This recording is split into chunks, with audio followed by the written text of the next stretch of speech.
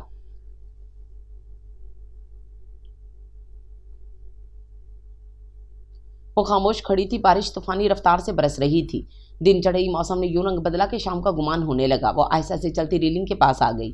اس وقت عرصے پر بہت کم لوگ تھے اور ان کم لوگوں میں شعوری یا لاشعوری طور پر اس نے عالیان کو ڈھونڈنے کی کوشش نہیں کی تھی۔ وہ خود سے بھی بھاگ رہی تھی۔ اسے قسمت کے اس وار پر شدید دکھ تھا۔